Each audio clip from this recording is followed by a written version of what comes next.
As Bob said, I did 10 years in college football, and then was fortunate enough to get in the NFL. The teams I was with, Bob listed most of them. Very fortunate to have 25 years in the NFL. On October 9th of 2017, I resigned my position with the Miami Dolphins due to personal issues, which I'd be happy to talk about with anybody at any time afterwards if you know anything about my background. Since that time, I've been really fortunate. There's been a lot of good people that have come in my path that have allowed me to still stay involved in this sport that I love so much. It's a constant deal for me to continue to deal with getting better, getting well, doing the things I need to do to be healthy. But to stay involved in the thing that is truly my passion in life, there have been a lot of people in my path. It started with Bob last year, actually, inviting me to come to this clinic just to attend and to get back and be a part of things, which he did, and I will forever be grateful for. I was afforded the opportunity to evaluate the draft. A team contacted me and said, hey, last year, would you do the draft for us?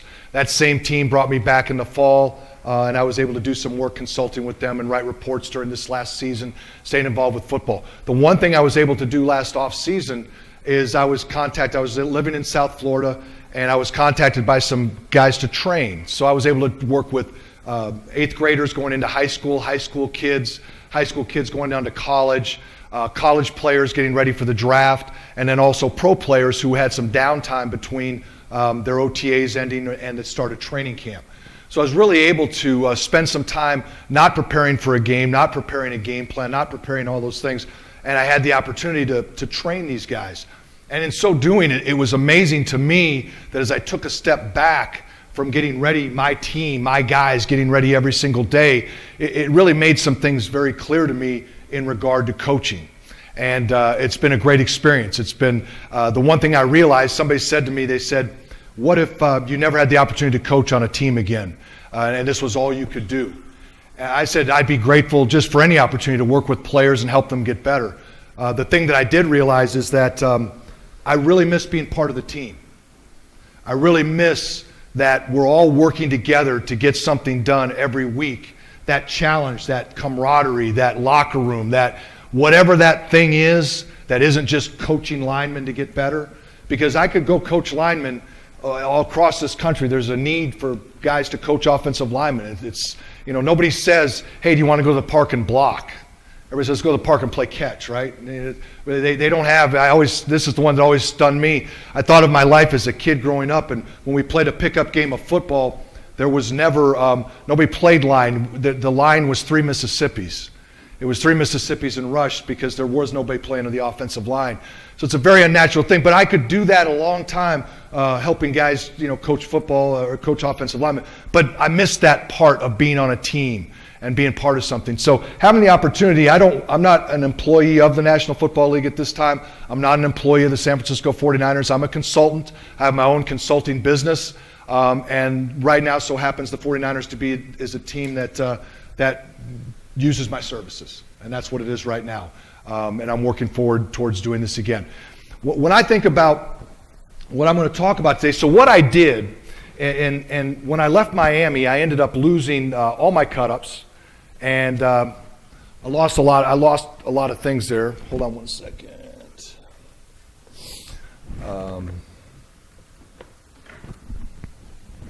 I'll get on the screen here at some point.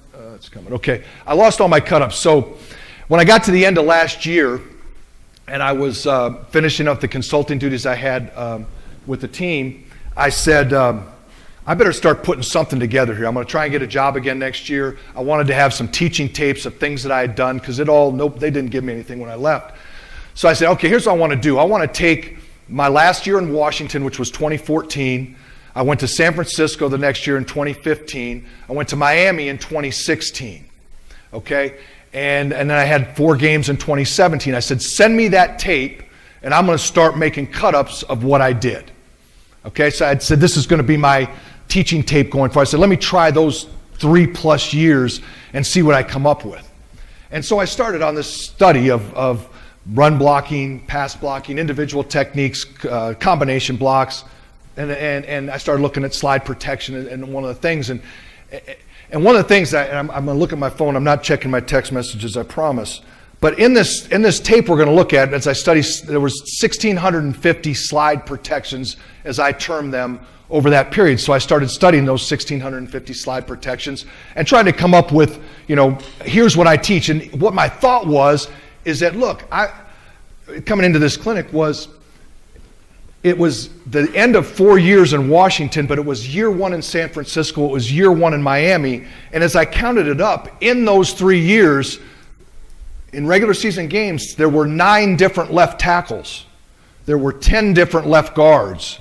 There were 6 different centers, 9 different right guards, 7 different right tackles, and 8 different quarterbacks.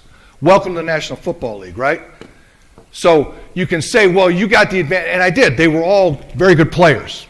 But it's not like, I got to come out there the next day and there's another guy to do it. It was very interesting to me to see. It was a good test, right? There's a lot of clips on this tape that are not worth a crap.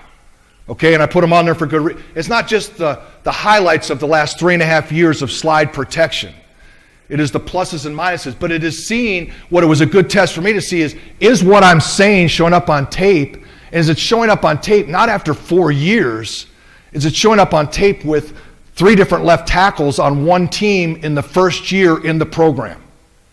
And I thought there could be some value in that whatever our level, right, that it would have some carryover. The other thing that I noticed is that in doing this project, in working with kids outside of and college players and high school kids outside of the NFL, I began to realize that things that I learned, that I heard Paul talk about this morning, some of them 35 years ago when I had my first coaching job and I was mentored by a guy, are there still things I believe today. And not only do I believe them, I believe fewer things. In other words, I believe there's just fewer points that are really, really important. And when I look at this tape, I always come back to those things and say, there's really only a few base fundamentals that I want to talk about and the things I got to get across to the kids, the players that I'm coaching. I have to be able to do 1, 2, and 3 before I can get to 4, 5, and 6. And so in doing this process as well, I kind of came back to that point as well. So, for example, for me, when we talk about pass protection, this talk is not fundamentals based. Don't have drill work on pass pro drills, and I can certainly talk about that at some point. But this is about a protection. This isn't about a particular whether we're sliding to 1 or sliding to 2 or we're gap sliding or it doesn't. That's another discussion too. Although some of it will come up here. This is just when the offensive line is sliding in a certain direction, and we have a man side of the protection and a side that the line is sliding to. That's what this is going to be about. In pass pro, I say this, and when I tell a guy, I say, look, and I get this with players. Bob, we had some players up here, right? It's awesome. I have an 8-year veteran right guard who's been playing in the league, and he came to be my offensive assistant guy in Miami. And he started grabbing the rookie center and telling him things that he learned in about year 7 of his career. And I had to grab him and say, you know what, stop. This kid barely knows how to snap, step, and put his hat to the proper position, much less the stuff you learned in year 7. And that's kind of become my calling card. And as I started doing this, I said, look, there's 3 things in pass pro that I look at. I look at the set of the player. My job is to give you a set. What's your set based on this pass protection? What's your set? The second thing I say is whatever that set is, what is your body position when you get to that set? So my set spot is inside number. My set spot's head up. My set spot's inside half. I don't know what it is, but whatever it is, whatever you determine to be by protection, what's your set? Then when I get to that set spot, what's my body position?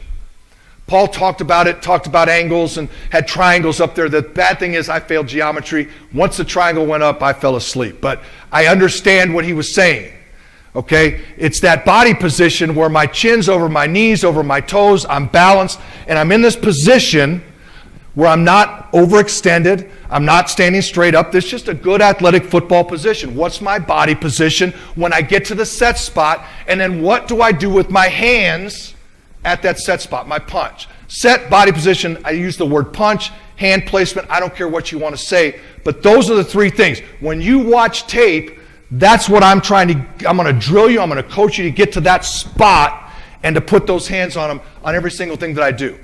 Now, what you'll see is that when we start talking about these tape, and there's a lot of clips, so I'll get up there to it in just a second, is that every single play then, or every single front, every single has maybe a little different set. But the body position, the punch, and how it all presents itself, how the defense presents it. Once I get to the punch spot, all I talk about is you put your hands on him and you leave your hands on him. And you mirror the defender, which I don't want to get into the fundamentals of. So as I talk about this, you're going to hear these sets. And whether these sets are something you believe in, don't believe in, like or don't like, disagree, whatever. I do think the beauty of a clinic is, and so much of what I believe in coaching has come from a ton of different people. I was just talking outside with Howard Mudd, who has again been a huge help in these last 19 months of where I am in my life right now. And in talking with Howard, we worked together for 2 years in Indy, and I really didn't agree with a lot of what Howard did. I couldn't not agree with the success that he had. He was an outstanding football coach and did a great job with what he did. But what it did teach me, I still got from it how he did what he did and how he did showed up on tape. So agree or disagree with what's going to go up on the up there on the screen, there can always be something to gain, even if it doesn't have direct application. There may be 2 points. When I talk about a short set, and I got to get going here, when I talk about a short set, it came from 4 different coaches, none of them being me. Okay? I coach a short set now, and none of it was my idea. All right? I don't have one original idea when it came to a short set, but they came from 4 different guys, and that's what I coach, that's what I believe in, and I absolutely love what I coach. But I'd have to give credit to about 4 different people to get it done. So anyway,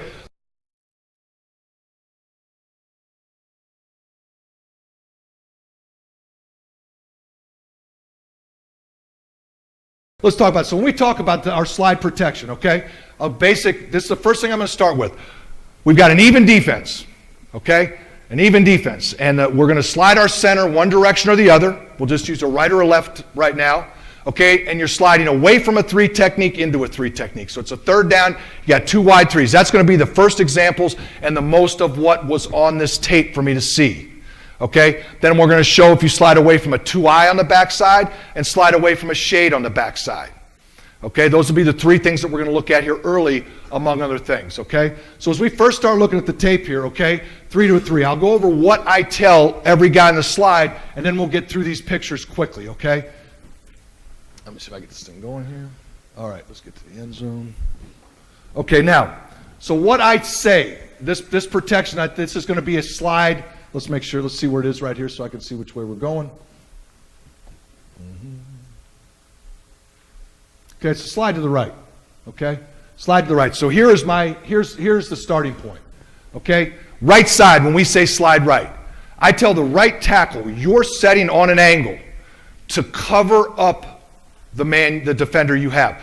I don't care if we're sliding to 1 person here, whether we're going to 2 people, or whether we have the gap.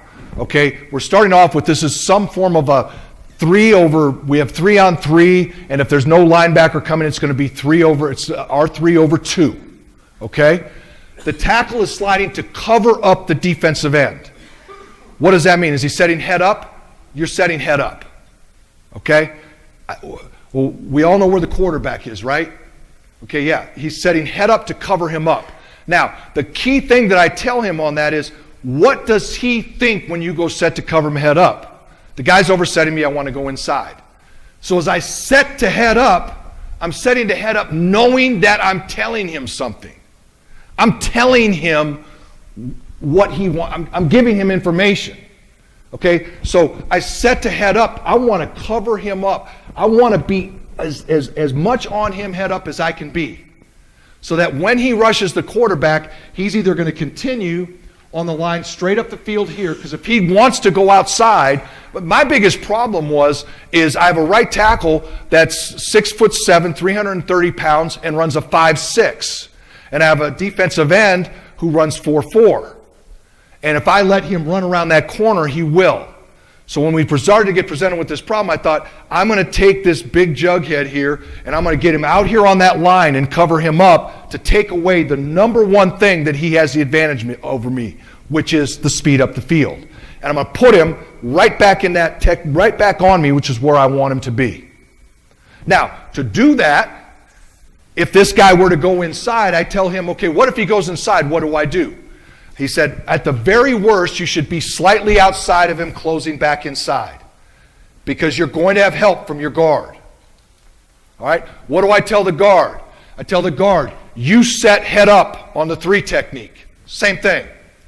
Okay, now, that set spot isn't, we don't chase that aiming point. That's where I'm going to set that defender head up, and I want your eyes on either our target to the B gap. Okay? Ideally, I think he can just look in the B gap. I don't care where the tackle's sliding to. Ideally, I think he can set the head up and just be looking the C gap if we had responsibility outside, but I don't want to talk about the protection. Then I tell the center to set back and over square to the A gap. He's setting back and over square to the A gap. The guard setting to cover up the 3, the tackle setting to cover up the defensive end. Tackle, you have the end. Guard, you have the 3 technique. You don't have a gap in these protections I'm showing right now. Even if it were gap protection, I have the man in the gap until something else shows in the gap. So as you'll see on this tape, we're not sliding through people. We're sliding to people with our eyes to our next responsibility or whatever it might be. The guard's responsibility is to block the 3 technique and help anything else in the B gap. All right?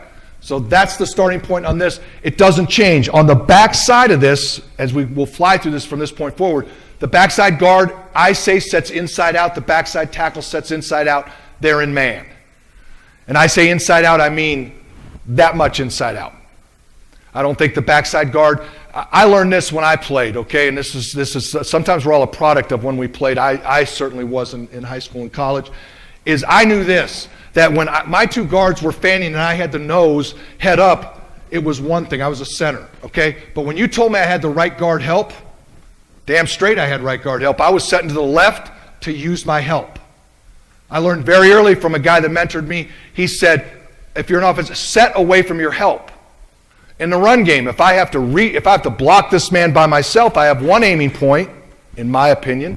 If I have help on a zone block, I have a different aiming point.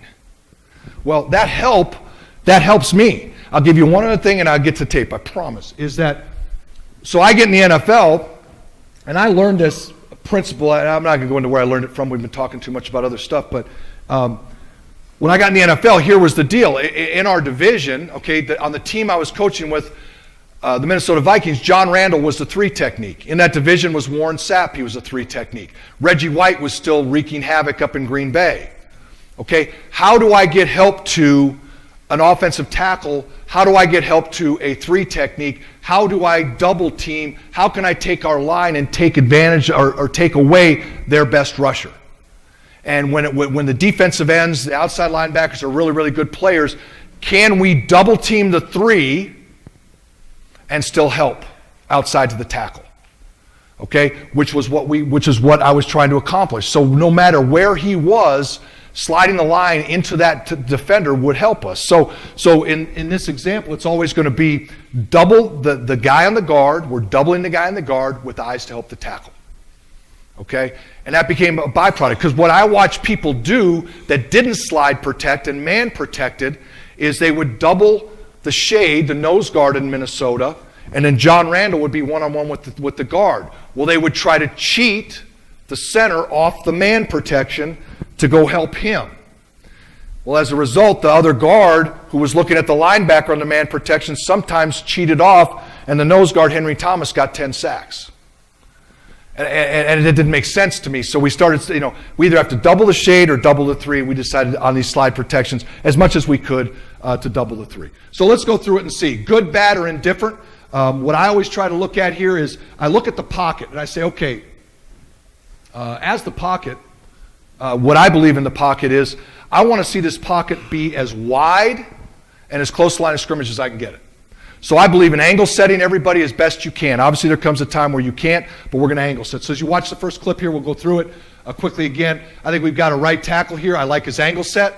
If I said based on the things that I said into the starting point is set, body position, and punch. His set is fine. His body position is okay. His punch is terrible. His hands are wide and he catches, But at the end of the day, when the ball is thrown, when I look at Joey Bosa, his feet started just inside the hash mark, and when the ball is going to be thrown by the quarterback, his feet are still just inside the hash mark. When I look at the right tackle, right guard, I like the right guard here. He sets head up. The guy chooses his inside. He settles on it. The center's there to double team, and then we've shut down the pocket there so the quarterback has a firm area to step up into, and there's no pressure on the right side. On the left side, the left two guys are inside out. Okay, left guard's fine, left tackle's fine. Aside from the fundamentals, we're going to keep going. There's a lot of clips here and a lot of different people. What I try to do again is just go from team to team. Different people, different players, different years, different things. Let's watch this. This was in 2015 in San Francisco. Again, we're going slide left. Slide left. Again, left tackle. You see the set to cover. He's setting to cover the guy up. Okay, is he quite always going to be exactly head up? Again, I'm not going to split hairs. The guy's setting to cover the guy up and maintain the width of the pocket, maintain the guy, keep him on the line of scrimmage, and use it. The thing that I found, okay, again, a quick story, is when I got to Baltimore, Jonathan Ogden was the left tackle, and he had never gotten slide help from a guard his whole life. He didn't need it. And when I finally gave it to him, you know, it was frustrating because sometimes the guard wasn't there and he'd get loose. But the thing that he said to me, the thing that Chris Samuel said to me, he was retiring in Washington when I got to Washington, is he said, gosh, I wish I would have had this tool in my bag as a player that every now and then I can just go cover him up. I'm not inside out, inside out, inside out, inside out. The slide, the offense, you control for your player how many times that guy is going to have to block him one-on-one or how many times we can give him a little bit of help from another offensive lineman. And even guys to Ogden's status did appreciate it. Joe Staley loves it, used it all the time, and was something that he would take advantage of if he could. Obviously, you'll see some clips here where they take too much advantage of it. Here's the left guard again. We're sliding. In this example here, we're sliding from the man over the center to anybody that comes off the edge. The center sets back and over. He's in good shape. The left guard's in good shape. Right guard's fine. Inside out. Right tackle's fine. Sorry about the speed there. Again, there's a lot of clips. If there's ever a question, raise your hand and ask. I'm good to go. Okay? Slide to the right. Again. Okay, again, 2-3 techniques. We're all good to go here. Why this thing's not going? So there you go. Okay, right guard's trying to do the best he can to cover. Right tackle to cover. Again, I'm not going to go into the players here and who they are, whether the sets are good, bad, indifferent. Again, here's the set of the right tackle. I think it's pretty good. Set of the right guard is good. What the center's doing here, be careful, okay? A lot of guys teach to go clean the pocket. He felt like the guard was getting bold. He went to clean it. That's fine. I think you have to be careful that there isn't a game or something coming back, which we'll talk about in a minute. Left guard, good set. Now, left side, okay? Does the left tackle set vertical? Does the left tackle set on an angle? I don't know. Is it a game? Is it not a game? What is the look? What's the team you're playing? What else does the protection entail, okay? By rule, the left side obviously is responsible. Their man, they've got to switch off the TE game. A lot of people would say you have to set the tackle vertical. I agree with what was said earlier in the day-to-day. So much of the TE game is predicated on how the guard affects the 3 technique on the TE. But again, there's a lot more to that here. I'm just looking at the basic sets and how the protection fits. And again, I like that picture. I don't know why I do, but to me, if I'm a quarterback and all this noise is up here, that looks like 7-on-7 to me. That looks like there's nothing in the world in front of me to do but look downfield to throw the football. I like how the pocket's pushed to the right. I like how it's pushed out to the left. There is a little bit of depth because we're in Seattle. They get off the ball and they're up the field a little bit more, but I don't mind that pocket right there. I kind of like it. There's space. The quarterback can step up. There isn't somebody in his face. There's no hands. Is it a little bit issues out to the side? It might be. Something about that pocket I tend to like. Okay, let's go to another team here. Okay, same thing. All right, again, we slide to the right. Right tackle, right guard. Now, right tackle. The right tackle's kind of quick set and jumping the guy. Is it ideal? No. But he didn't feel, again, there's a lot of leeway. There was no real threat for anybody else coming. I can do what I want to do on this. I can change things up, and I've got the freedom to do it because I have the slide of the line coming towards me to help take care of it. So on the right side here, he's a little more aggressive. The right guard, I love his set. I like the way he settles back. I like the center here, setting back and over square to the right. Shuts down the double team. It's fine. If there's going to be a problem, it's going to be on the man side. It's going to be on the man side right here. The left guard gets pushed back a little bit, but the right side of that pocket's got to be 100%. We have to have something we're going to hang our hat on and say, this is going to be great, and it's going to be the slide side of our protection. Chris, on the slide, you may well have said this. Go ahead. But on the slides, you're sliding 3 for 3, not going 3 for 4. We're going, these slides right here, it could be either, Bob, it could be 3 for 3. A lot of these are 3 for 4. Oh, it could be the safety, too. We could be going for the safety as well on all of these. We could be.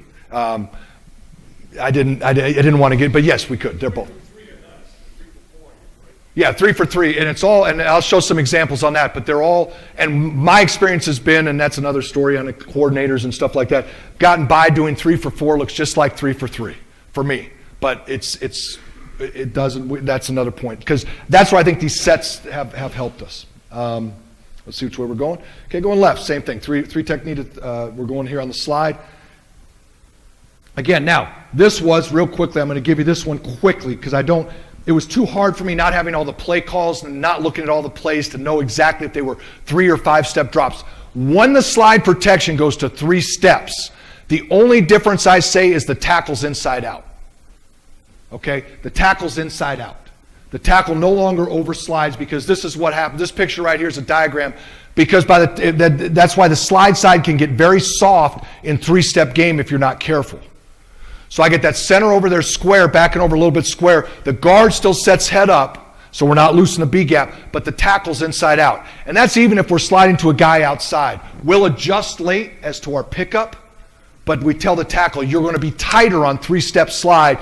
You stay inside out. Guard, you don't. And this is why. Guard stays the same. This is a 3-step from under center. The left tackle, he's really just getting beat, but he's oversetting the thing. If this were a 3-step, which it is, quarterback comes back a quick 3. 1, 2, 3 is going to throw the ball quick. Tackle's too loose. Okay? But that is an adjustment. That is the adjustment we make to the slide side on the 3-step aside from what we do on the man side. Okay, same thing. Sliding to the 3 technique here, going to the right. Okay, poor technique by the right guard here. This is when you coach slide protection, you first put it in. This is not a discredit to anybody. Or the struggle that I've found is that guys feel like they're sliding to a gap, and they end up doing this. And the right guard in this example ends up being in no man's land. You've seen the other examples. The right guard should be able to settle right there, head up on number 95, or whoever that guy is over the right guard.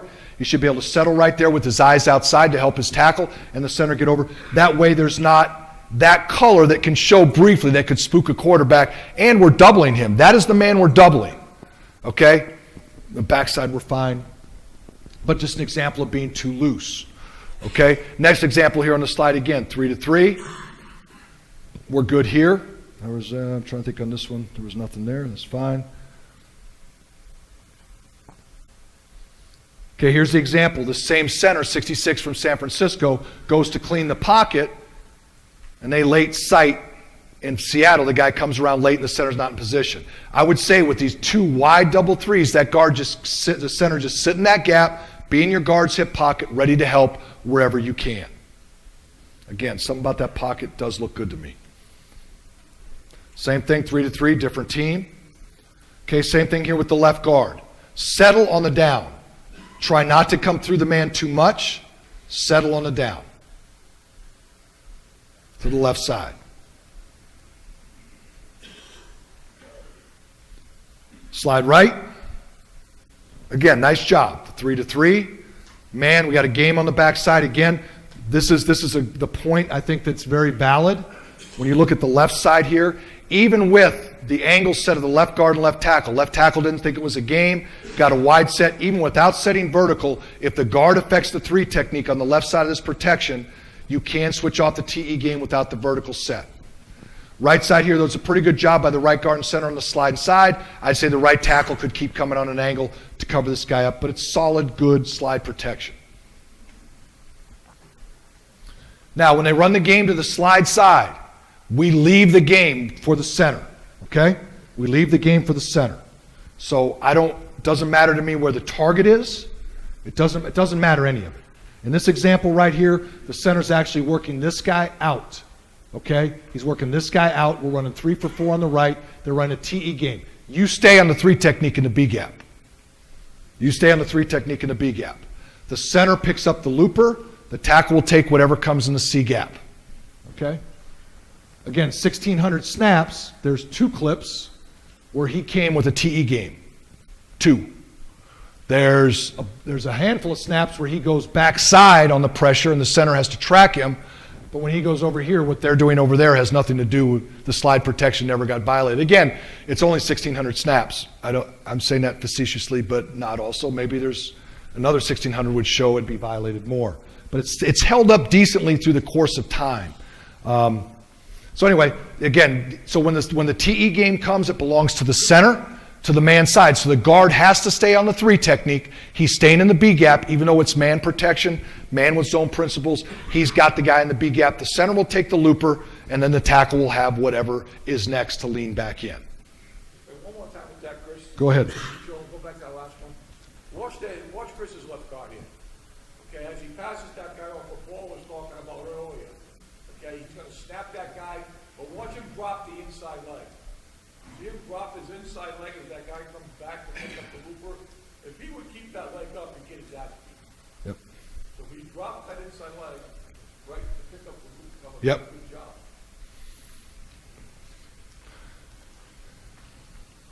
So here's another example of TE game. Again, left guard stay in the B gap. Center picks up the looper. Right side again, they're getting the TE game on their side. This side, the right tackle decides to set more vertical on the backside. He was comfortable doing that. I got no problem with it on the backside if he felt it was a game or was nervous. The whole play is made here by the right guard. Excellent job of snapping out what's sticking out. Punches it, picks up the looper, and we're good inside with the game. You just left that to your man side tackle. That player. Yeah. Again, and so I had a guy that came to work with me in Washington, and they just always, his comfort level, assistant line coach said, don't you just always teach vertical drag your inside hand to the man's side? And I said, when there's a reason to, I'd like to, and obviously if the guy can't tell the difference between one or the other, we got to present it.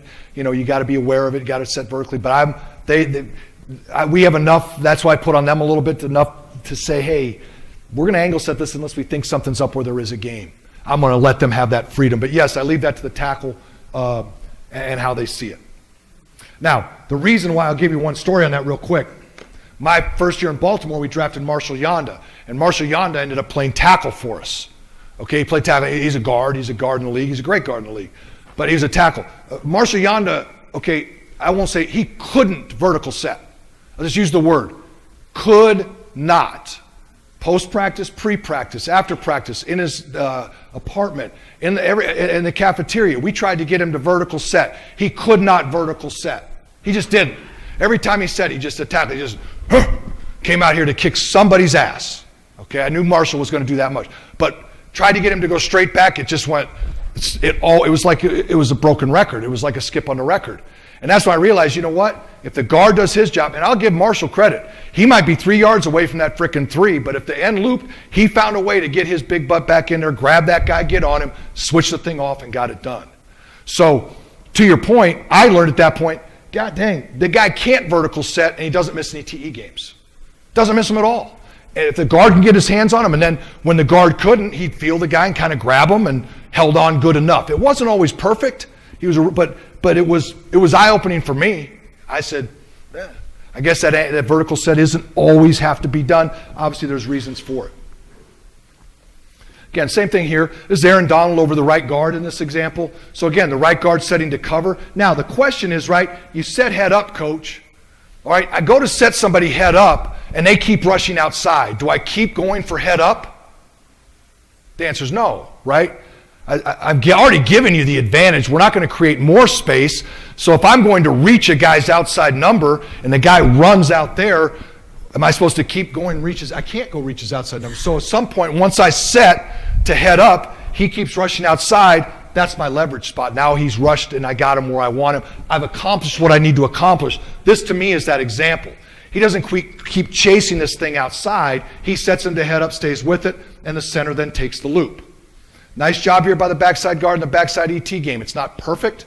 It's not perfect with the guys we had at this spot, but it was a good job. What I liked about this clip and why I left it on there is, as the quarterback feels, he can hug the slide side. He can hug the slide side. He can get away from maybe some of the man side problems and favor the slide side of the protection. Okay, same thing. Good example, another good example here. You're getting the slide where now the guard, the center double, and now the guard's having a chance to come off and possibly be there for the tackle. This one actually has a chip to the slide side as well, which I don't think is as necessary, but again. I'm going to keep these rolling. There's a lot of clips. Okay, slide side here. We slide left to the 3. Center picks up the loop again. ET stunt on the back side with a vertical set by the right tackle. Again, nice pocket to me. Good job. This is well done. It's good pickup. Same thing here. Left side, slide side. Left guard now stays in the B gap. Center picks up the loop. Right guard's obviously in trouble here on the man side. Spins out, but again, nice job to the slide side. Stand-up guy didn't matter. Stand-up guy to the left happens to be a down in this example. Number 57 was a down. So we're working the slide left here. Now, the backside, this is why I set the center. In 2016, Mike Pouncey did struggle with this. And his body position isn't bad, but he just really struggled with the backside game. So one of the problems with setting your center over, correct, is the backside TT game. He can get exposed because a lot of guys, centers, when they turn to slide, will turn their hips to slide. That's why I say it's got to be back and over square to be able to accept the backside tackle on a TT game. Okay, this is an example of it not being done doesn't get done. You would love the guard to be able to flatten this guy off more, and the guard should be setting inside out. I'm not saying he's oversetting here. I don't know if he can get much more on him than he is. But the center has to stay square enough to be able to accept this thing, or this will be the problem that you have. And so it's an obvious pressure and chases us out of the pocket. Here's Mike again. There's just that little turn. It's subtle, but he turns his body just a little bit too early. Now in 2017, we worked on it in the offseason. We got this. It was better, but it was hard during 16. We couldn't get it fixed, and this was a problem for us where we got picked with these back-to-back TT games. I've coached with guys who, for that reason, tell their center to set square in the middle, even on the slide protection, before pushing to help. But then that has a trickle-down effect, as I've found with those teams. Then if your right guard does overset, if your guard oversets, there creates too much space sometimes for the center, which then if the center's late and get in there, it creates too much space for the right tackle. Can it be done? Yes, teams do it.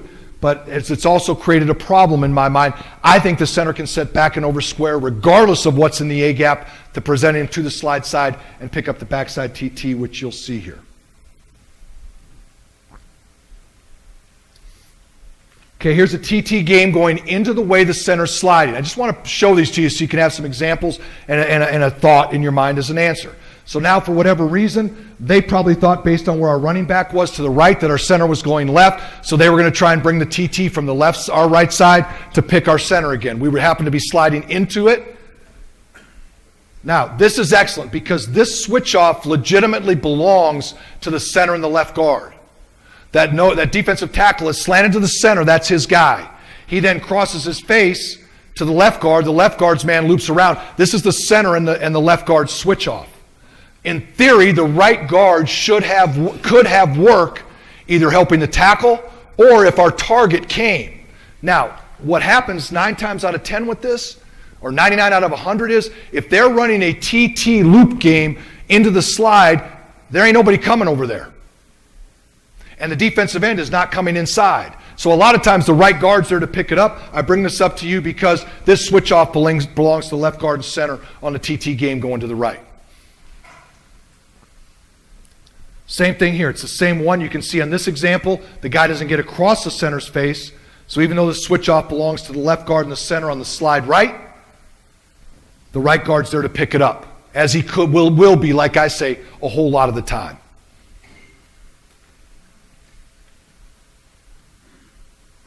Okay, I'm good there.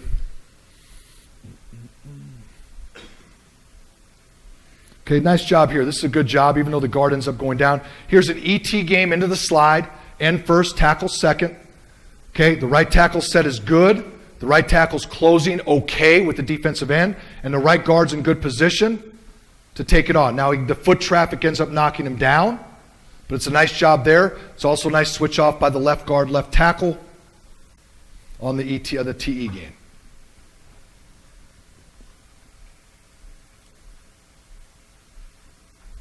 Okay, again, what can't happen? What can't happen, and this is what drives me crazy. We're giving the guard the overset, and the slide side guard to the right here gets beat in the B gap. You got inside help, do not get beat away from your help. We've got to cover the B gap. It happened in all those clips. There were 3 of them that came up. This was one of them. Okay, cover him up, and the center's there to help. We cannot get beat in the B gap, or the tackle should not get beat outside. That's where this bell went off in my head, and I'll tell you the story that I wasn't going to say earlier. When I was visiting a line coach at Notre Dame a long time ago, and he was talking about the old sprint draw protection. I-backs faked the sprint draw. The quarterback's back there dang near 12 yards deep, shuffling up to 10, and they were sliding the line away from the protection. And he said, I've told my left tackle, you never, ever, ever, ever, ever get beat outside. Ever. On this protection, and guard will be there to help you inside. And I thought, I'd never heard that. I said, you're telling the tackle to never get beat outside? And that's when my brain, whatever was going on in my brain in 1980-something, I said, to me, that made sense. And then probably a lot of people have said, I just hadn't heard it before. And so then I started thinking about that and looking at just the basic tenets of slide protection and saying, you can do the same thing on every drop. A 5-step drop, a 7-step drop, a deep play action like that. You can really help that tackle think, hey, I can take this speed away because I have inside help. And that's where it started. And so that's why I really look at it as I do this thing. If you want to take away, this is what this thing's allowing you to do. Here's another example of the guard getting beat in the B gap. Set to cover him up. You never even came close to setting to what that head up alignment was on him. And as a result, you get beat in the B gap. Now the center has to make a decision, do I help the guy in the B gap or not? I would have told the center here, you can't. You've got the TE game, you might have the second level pressure. I don't know what you've got, but you can, you can't help him in the B gap.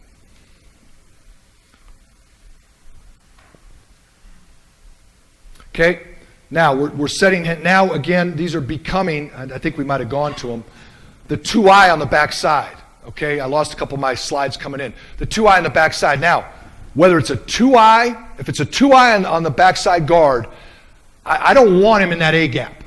Okay? I want him in the B gap.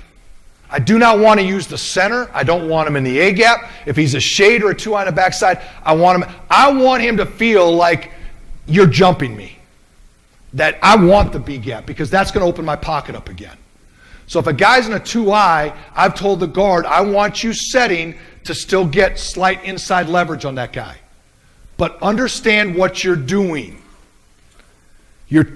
He's going to want to swat you and go in that B gap in a heartbeat. So you can't legitimately say, I'm all over this guy in the B gap unless you do want to short set him and jump him, which that's fine too. That's another discussion on fundamentals and techniques. But my ideal drop back would be, you have a 2-eye and I'm the left guard. I want to set him back to my normal leverage, which is slightly inside on the man's side. I want him in the B gap. I don't want to use the center. The center's going to the slide side. Okay? I love when I see the backside guard and a 2-eye get in the B gap. Because then I've got the same thing. I've got a pocket where everything's held outside here to the left. The right side slide is solid and there's a hole. There's a place, there's good vision down the field. Okay? We're back to 2 3s again. I'm sorry, maybe I'm ahead of myself on the 2-eyes. Oh yeah, I am. Real quickly here, let me show you this. We'll get to 2-eyes in a minute. Okay, mug linebackers. Okay, in this example, the guys walked up to the slide side. In that example, we make a call that lets them know he's walked up, which puts us back into non-slide man principles. Meaning that if they run a game here, meaning that if this guy were to go, and now if the TE occurs, this guard knows on the TE that the center has been used up by somebody and he has to switch the TE game off. So we do have to, when a guy walks up, puts us in some other call, whatever your call might be, to put you into a man principle. So the left guard here is loose, doesn't realize the man's walked up, and again, we get loose in protection a little bit. It's a nice job here. We're sliding right, and the center set is excellent. Excellent, okay? The thing that I'd say is the natural tendency is the guys walked up here to just take him on the line of scrimmage. Well, they're actually bailing him to cover the tight end, bringing edge pressure, and they're running a TT game on the backside. Okay, I won't go into how the protection works here, but again, excellent job by the center being in position to pick up the backside tackle on the penetration, and the guy looping goes back to the left guard while the right guard can stay to our block responsibility, which is that inside linebacker that stepped out. Any questions? Stop me. Okay, same thing here. Mug on the backside now. Center's working right. We have a mug linebacker on the backside of our slide protection. Again, the backside guard realizes this is a threat to me. So the left guard does an excellent job of carrying his right hand up and makes the back part of the switch off here. Whole other story, but again, the center should be still setting back and over square with his backhand up, ready to help, ready to take that guy on if he were to come and cross his face from the backside A-gap. Okay, one last thing. Inside, there's a couple other pressures here from 2-3s. Again, center sliding left to the gap, back and over square. Backside linebacker crosses his face. He takes him. Back switches off. Nice pickup here. Good switch. It's more of a protection thing. Again, this was 3 up the middle. Same thing. Center slides left. His linebacker comes. He takes him. That's it. Now, I got one last clip here I'll show you, and we'll move on. Okay, here's the clip. All right. This was year 1 in San Francisco. So we're sliding right. And everything I've told the right guard here should be, you should not switch this TE game off. Right? He is, because the target linebacker came. All right? So this is one of the breakers, right? You could say either this linebacker blitzing inside here with the TE game does violate their rule of letting the TE game go to the center, or this linebacker blitzing from, say, in an A-gap alignment back here makes these guys no longer have center help throughout the protection. This happened year 1, game 2 in San Francisco with this guy who we traded for week 1 of the season, and they didn't know, but they knew that we were going to that guy. And so when I asked them on the sideline, I knew. I've been doing it long enough to know crap. If we get a full game of this, we're going to have some problems on the way I teach slide protection. And they said, no, we saw the inside guy coming. They had vision on our target because they understood that us 3 had those 3. In this example, we had 3 over 4, but it doesn't matter. In this example, they saw it, and it's not blocked. The center doesn't do a great job of blocking the rush linebacker, but the key thing for me was here that the doggone TE game was picked up by the guard and the tackle because they saw the target coming. If we hadn't picked this up, I'd have said, hole in the protection. Bad, my bad. 1,650 snaps, like I said, I was okay with it. I'm okay with it. All right, let's keep going.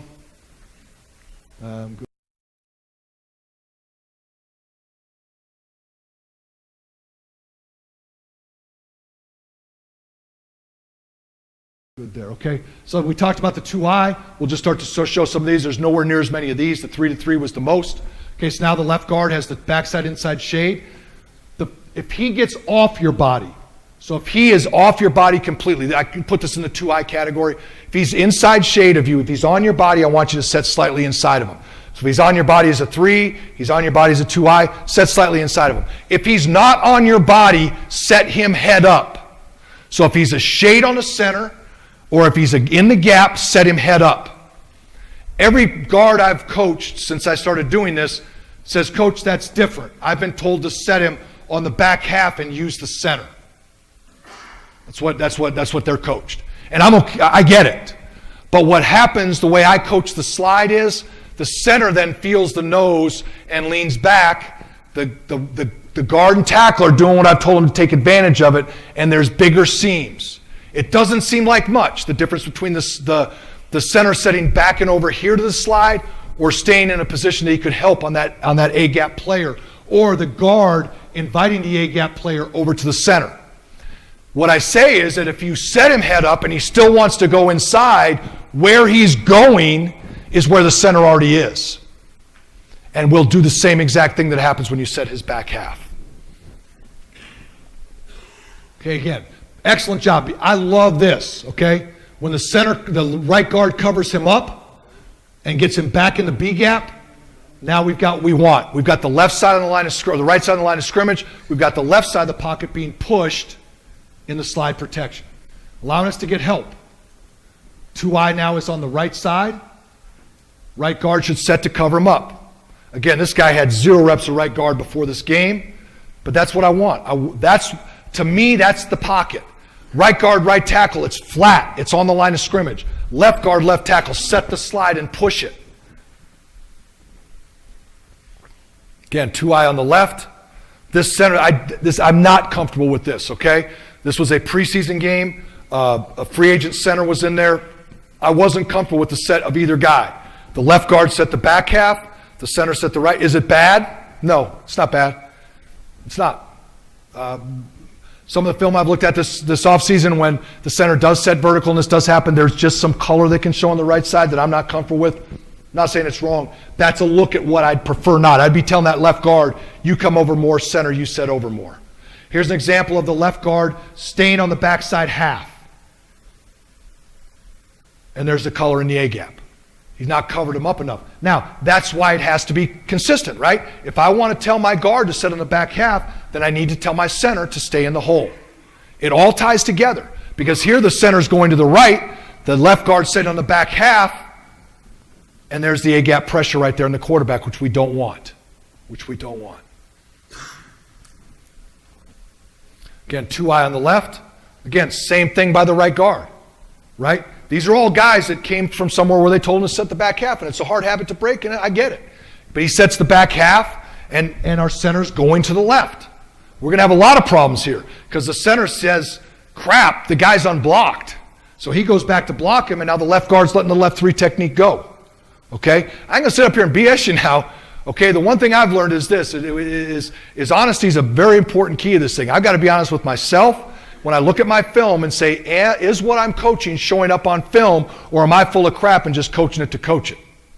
Okay? So these bad plays, I've got to address. I've got to be sure that when these bad plays show up, is it because of what we've told them, or is it because of what's being done on the tape that's not correct or proper? I like the left guard set. I like the center set. I like the left tackle set. The right guard's just off on a set. He doesn't cover him up. He doesn't get head up on the guy. And so we're violating the A gap, and the quarterback has to throw the ball too quickly. Okay, now the right guard is covered. Okay, the guy's he's head up, so I want the inside-out set. I put it in there for the inside-out set. The rest of it's the rest of it. Too much pressure up the field. Good to go. 2-eye on the backside on the right. Slide left. All good. Good set by the center. I love where the guy over the right guard's going. That's as pretty a picture for me as I can see. I love how that picture looks. I like the wad of people that have not closed any from their original alignments on the left side, albeit a little bit up the field, and the quarterback has a huge area to step into and a lot of vision down the field on how the pocket looks. Like the slide side to be a little flatter at times, but it is what it is. Okay, again, sometimes this is what, this happens a lot. This rush, again, as you advance with this at all, this rush happens a lot on the backside. To us is the guy, somebody understands what you're trying to get done, and so they'll jab out and come back in to stay in that A gap. And if your guard isn't committed to setting head up, there's times where it can still get loose inside. You're committed to covering up the A gap. Your responsibility is to take away the A gap first, inviting the rush to the B gap.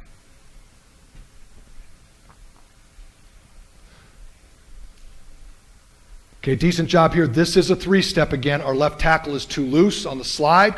The left guard is in position to help right there. Left guard or right guard, decent set, cover him up. It's decent.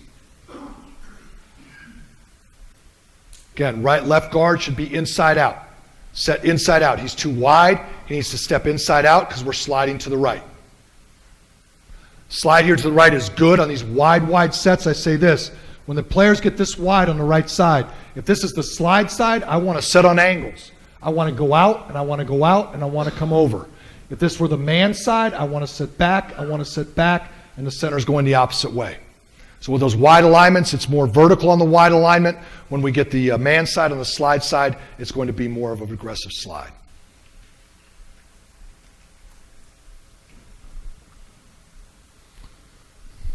Okay, TT game away, again from the 2-eye.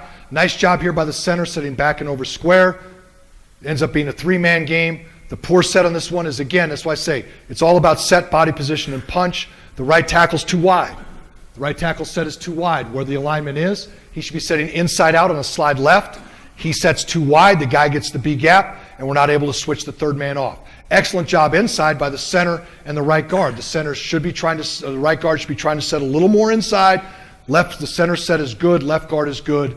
They got a chance if the right tackle is better. Again, 2-eye on the backside.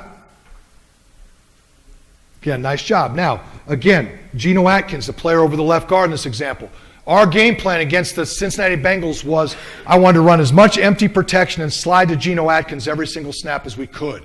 And if we were running a 6-man slide protection, I wanted to change the protection so we slid to Geno Atkins all game. I don't know what quarter this is in. This is the fourth quarter. He's had about 20 slides to him in this game, and he knows that when we slide left, we're saying the L word, whatever that L word is, right? So as soon as he hears the L word, he's going to start to choose the center as fast as he can.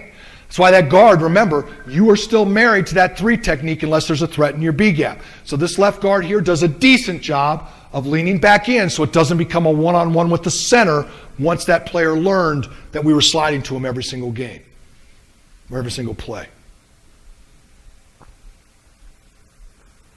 Okay, I'm good here.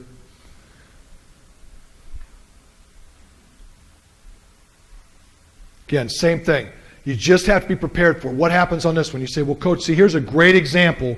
You tell that guard to invite that thing outside, and he gets beat outside when you could just funnel him into the center based on what you do. And I'm like, yeah, but I can also look at this and say the kid didn't set great. His hands are up high and wide. The guy got the B gap for a lot of other reasons besides the set and ended up pressuring and sacking the quarterback.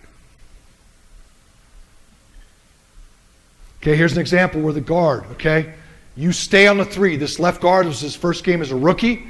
Okay, he ends up getting a little loose here, thinking, okay, I don't have to block this guy. Block him until you have to go.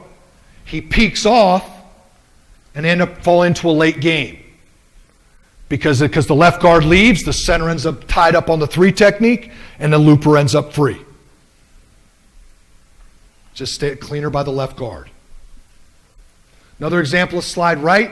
J.J. Watt, okay, everybody knows J.J. Watt. How many guys in the room know Tyler Columbus?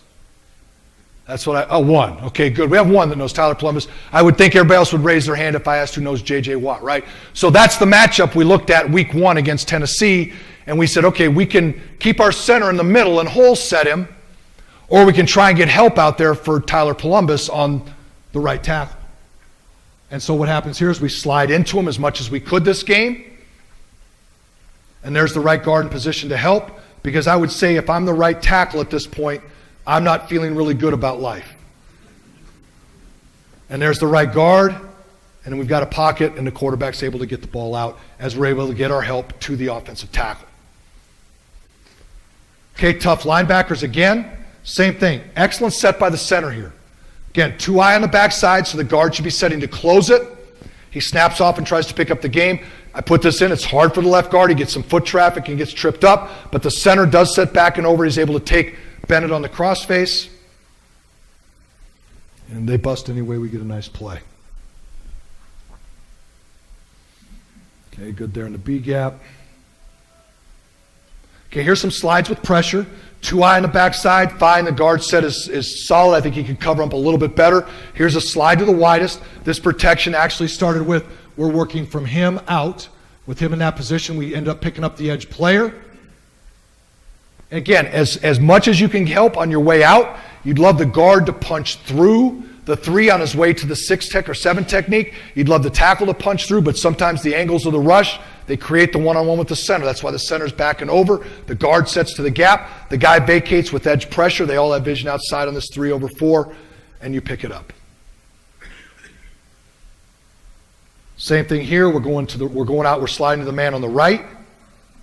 Okay, nice eyes by the guard. He's staying on the down as long as he can to help outside. We are hot over here. Never mind. Okay, we're working to the inside player here on the slide. The tackle set should be the same. I'm setting to cover up with vision in this area. If he goes inside, I have vision. These two are sliding. Again, we're sliding gaps right. We were actually going 3 over 4. He's starting over here and scanning back.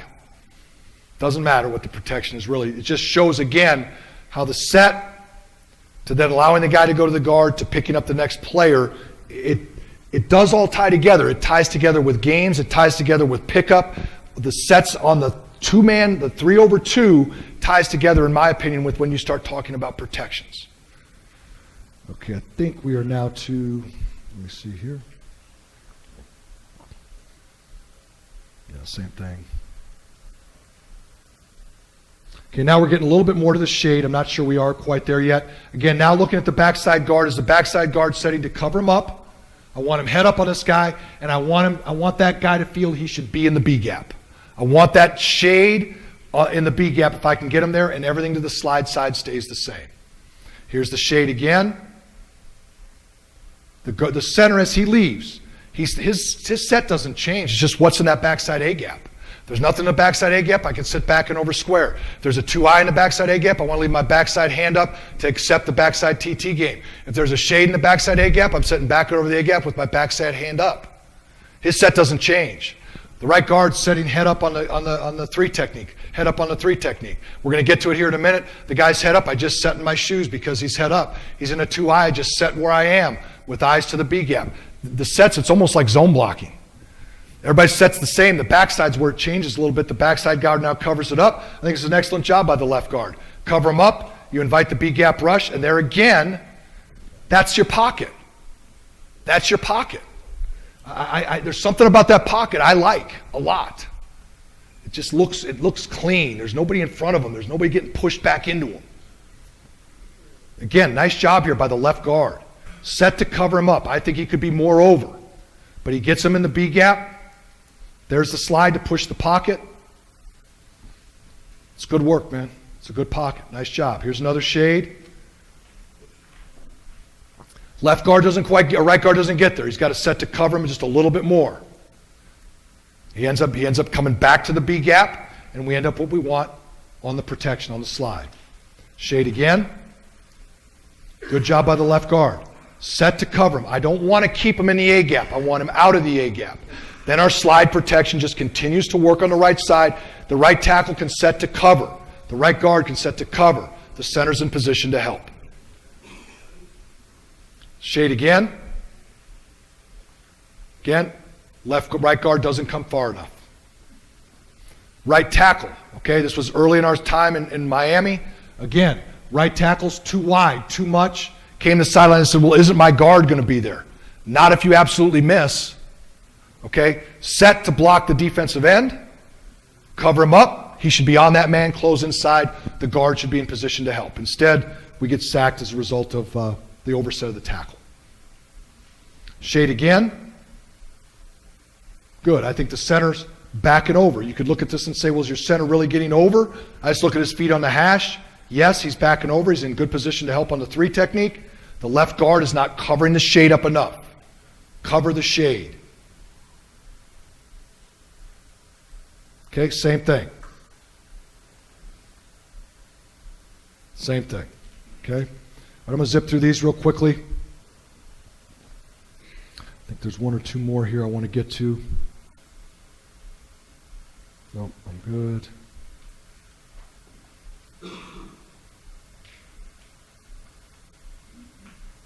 Good. Okay. Now we're sliding the 2-eye.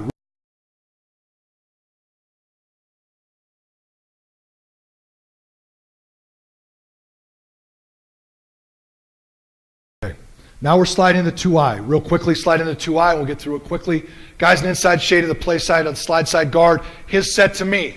The guy's on my inside eye. My set is right in I take one step back. It's 1-2 back. I gain 0 width with my inside foot. Okay? You'll see some where they kind of just stay on the line and look. I think they have to be careful to maintain relationship with the tackle on the slide side. So I'd tell them to come back 1-2, but I'm always looking at that inside foot, whether it's a 2-eye or eventually if the guy becomes a shade. That guard just sets back square 2 steps and looks in the B gap.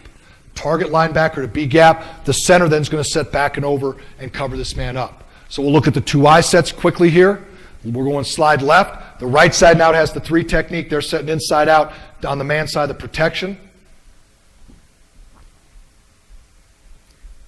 Okay. Again, left guard. Left guards, I just think, don't set out, set back. It's not bad. Then when you get there, you are doubling the 2-eye with the center while with eyes to help the B gap. You're not sliding to the B gap. You're double teaming the 2-eye with eyes to the target, who happens to be that inside linebacker, to the B gap.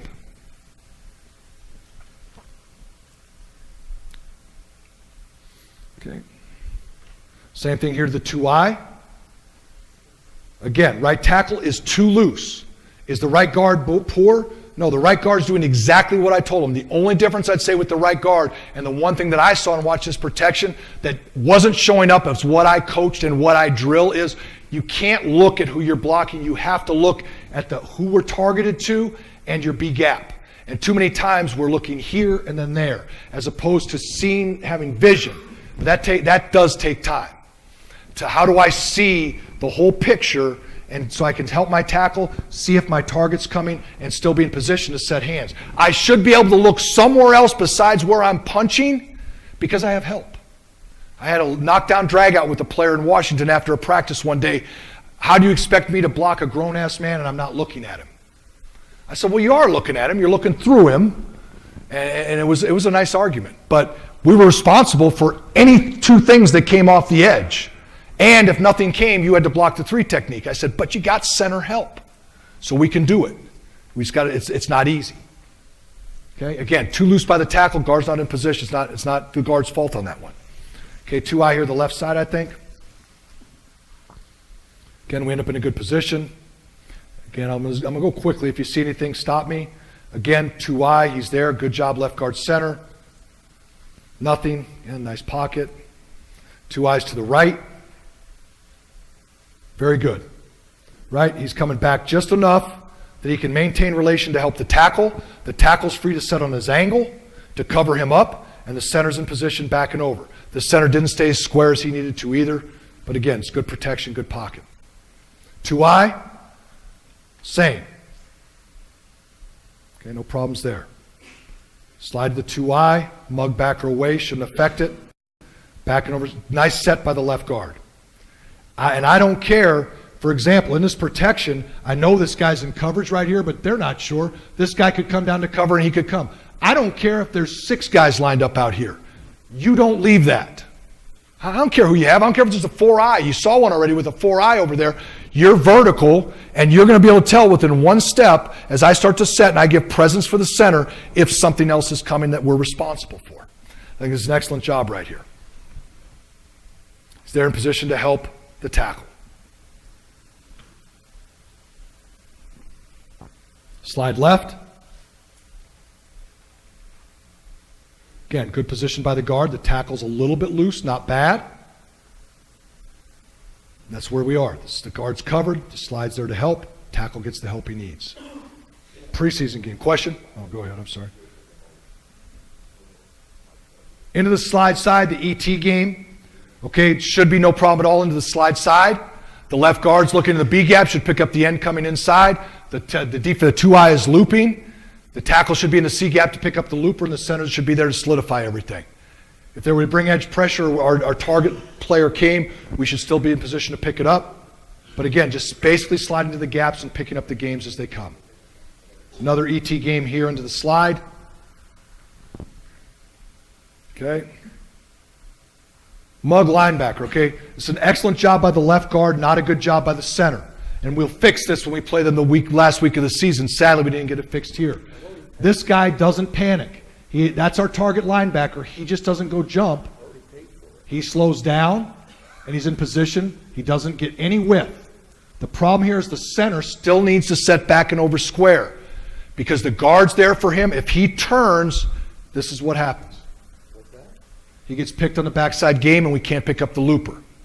The next time we play him, which I don't think I'll get to, I may get to it, I said you have to still set back and over square center, even with an A-gap player and even with your guard threatened in the B-gap. Because if you will, this won't be a problem. And it's consistent. The thing about it is consistency of sets every single time we slide right. It doesn't change. 2 eyes, shade, 3, it all stays the same. Okay, good pickup here on the game away.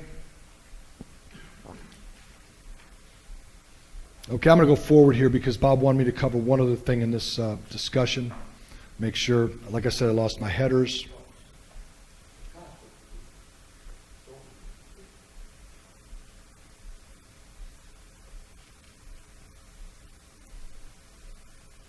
There's some pressures in here and things to show you, but I'm good with that.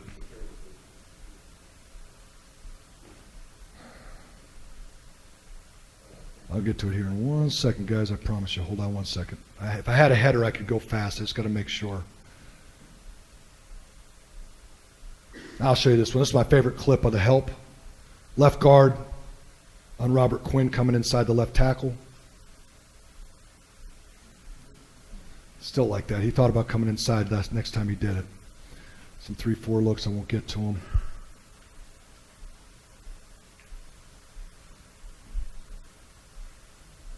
Here's the repeat of the clip we saw going the other direction in the Dallas game. Now the center doesn't turn. We're able to get the game picked up. Right guard stays vertical. The center stays back and square. And now they're able to pick that same game up that in week 10 or whatever we didn't pick up worth of crap. 1 second, guys. I promise you I'll get to it. That's a good clip, too. All right. Off the slide protection, we have a screen.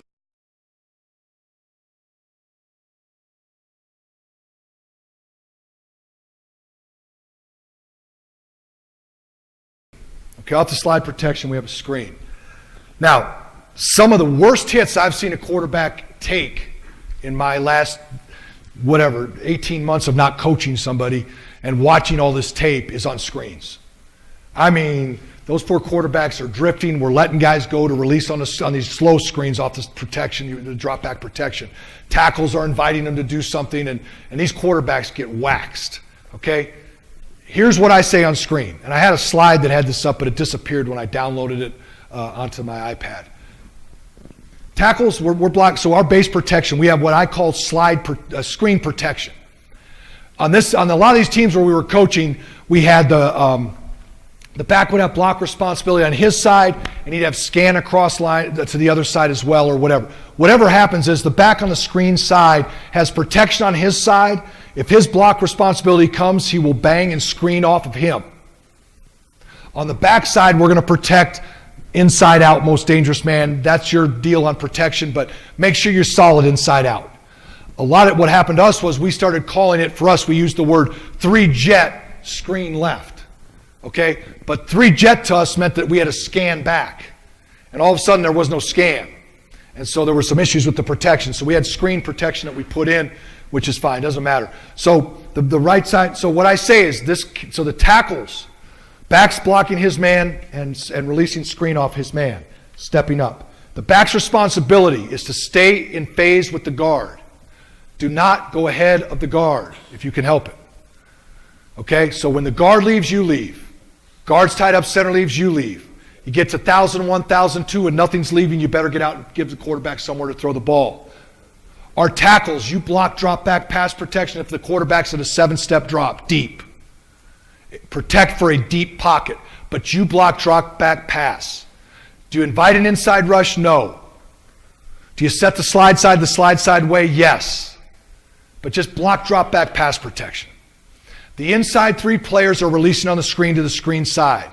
Our number count is 1,001, 1,000 release. 1,001, ball snapped. 1,001, 1,000 release. Best release possible. I'll talk about the techniques here in a minute. I like setting the center away from the screen. It lets the guys to the screen side, in my opinion, rush up the field. Just my experience. Okay? There's teams, there's a team right now that wins all the Super Bowls. It's in Massachusetts, and they freaking set them to the screen side all the time. You can do it any way you want to do it. But this is off of our slide protection. So our back's left, we're sliding right. We're going to set. Now, 1,000, 1,000 release. The thing that I'll say is this. The play side guard is responsible for the man that could be hugged man-to-man on the back. So once again, another block responsibility where I'm setting my defensive lineman 1,001, 1,000 release to the screen, but I have to have eyes on the hugger. I can't be looking at the 3 and then release and then say, where's the hugger? So I have vision through the 3 to, why can I do it? It's only 1,001, 1,000 release, dog. You don't have to block him for 3.5 seconds. So I think you can set, punch, see a hugger, and get the release. Screens and draws, what I tell him is this. Whatever technique he's in, leave him in it. Let him rush that technique on screens and draws. He's in a 3, set him, let him rush the 3. He's in a 2-eye, set him, let him rush the 2-eye. He's head up, set him like you would normally set him and see what the guy's going to do. Okay? I'll get through this real quickly. Center set away. If you're uncovered, 1,000, 1,000 release. If there's a pressure, if within the number count, he comes to you, hit him and release off of him to the screen. 1,001, 1,000, boom. I'm going to hit that guy and release on the screen. 1,001, 1,000 release, he's still at 3 yards deep rushing. AMF, I'm flat down the line of scrimmage, I'm going to go block. Okay? Right guard, keep him in the technique I found him in. Even though we made a slide right call, I'm not going to slide right set for the inside guard. The guy's in a 3, I want him in a 3. Underset him, let him run up the field, 1,001, 1,000 release on the screen. If he's in a 2-eye, we're going to do a crappy double team. The guard's going to set loose on the 2-eye, backside guard. Center's going to set crappy over, 1,001, 1,000 release. He splits us and release on the screen.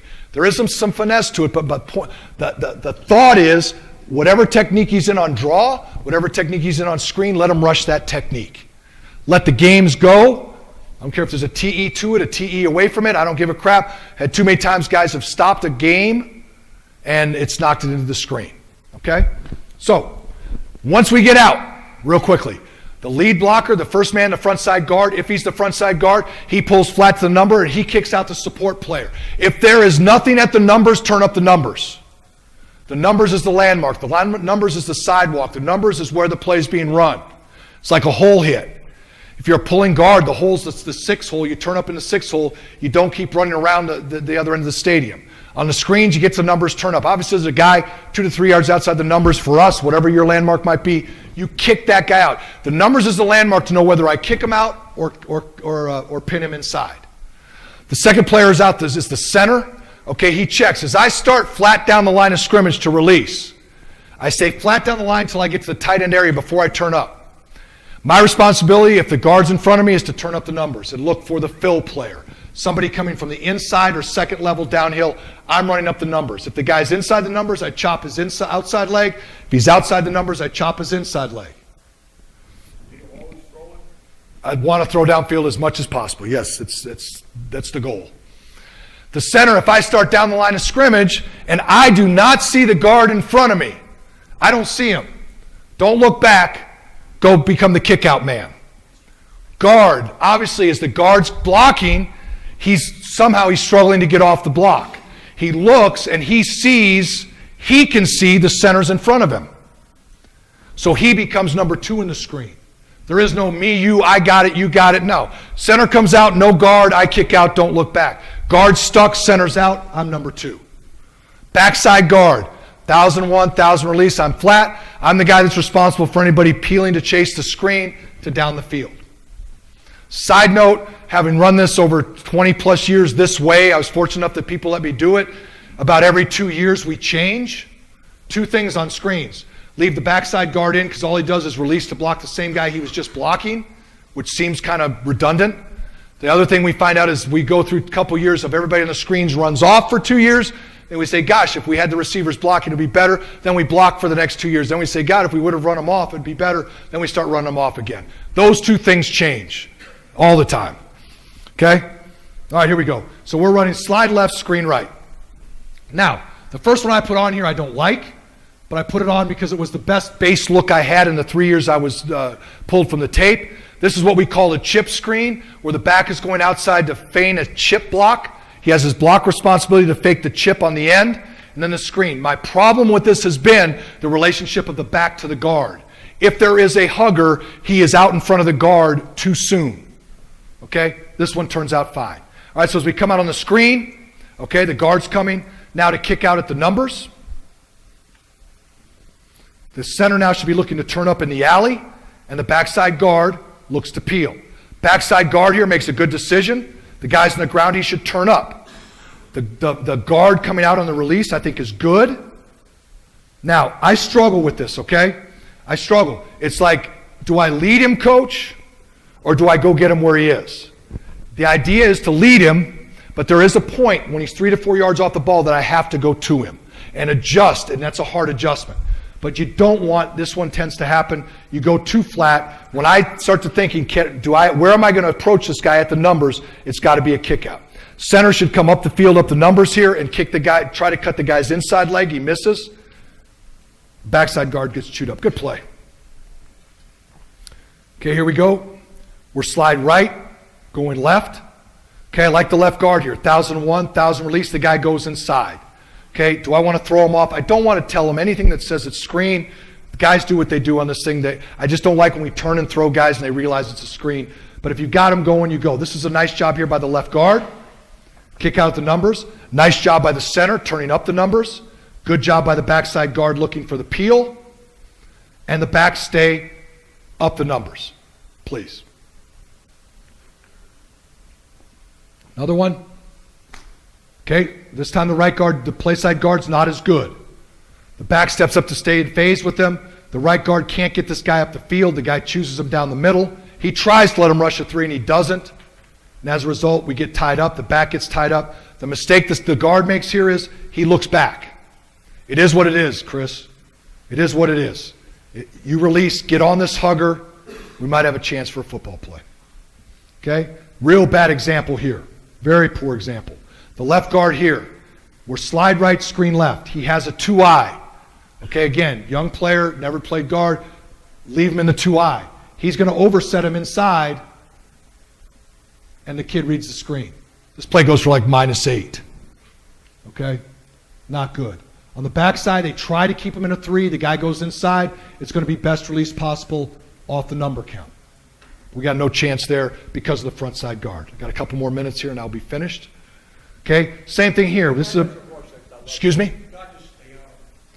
Which one was that? That last one, Sure, I'll go back, Bob. the three technique, just staying out of line of scrimmage. The guy just stay with him. Yes, if your defender doesn't rush, backside guard, front side guard, nobody rushes, you just stay. If you can't get him to go anywhere, you can't release, then you can't release. Another example here for a tackle, if I can get to it. Okay, here's another example. The guard, for whatever reason, this is a 3rd and 8 in a big part of the game, that if we convert this, we might run clock. Instead, they get the ball back, and we'll watch our right guard here. There is nobody. And watch him as he releases.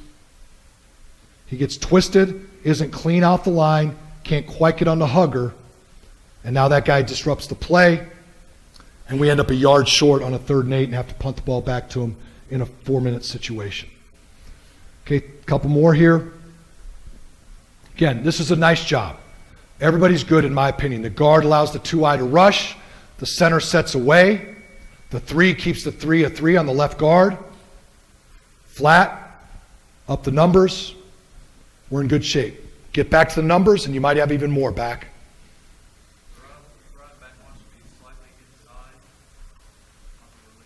The back? Yeah, and I think the back here again was in that chip screen thing where they were putting them on the end. Is that the question you're asking, the back? Yeah, I'd step up it the way I would prefer, but they had their reasons for this chip screen stuff, whatever it was. I would prefer him to step up with the guard and stay in phase with the guard.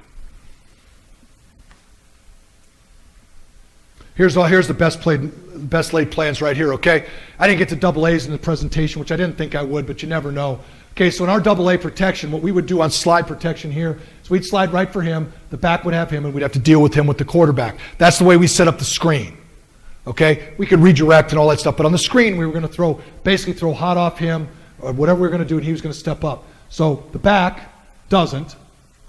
So we turn the A-gap defender free. He bluffs the guy he doesn't have. Yeah, that's a 30-yard touchdown. Nice job. Good coaching. Okay, overload, I'm fine there. Here's an example of the center. Again, I've got 1 minute. You got a few minutes. A few more, okay. Center setting away on the shade. So the guard lets the shade go in the A-gap. He doesn't feel, here's exactly what Bob was talking about. The right guard doesn't feel that shade is up the field enough, so he ends up staying on him. And the center now looks out and realizes he's number one, so he blocks the hugger. The backside guard releases eventually. He doesn't get out, the front side guard sticks. We've got to play up the numbers. Last clip here. I think it's the last one. If not, I'll stop it here.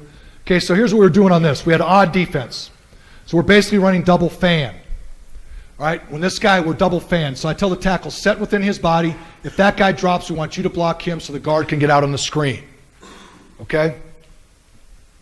What happens here is, I also tell the tackle, okay, if your guy drops, whether it be a defensive end or an outside linebacker, I don't want you in the screen yet. I want you to look inside to see what might be leaking over. A lot of times when a defensive end drops, it's a zone pressure, people are looping this way. Instead of tackle chase that guy, I want you to pin whatever's inside.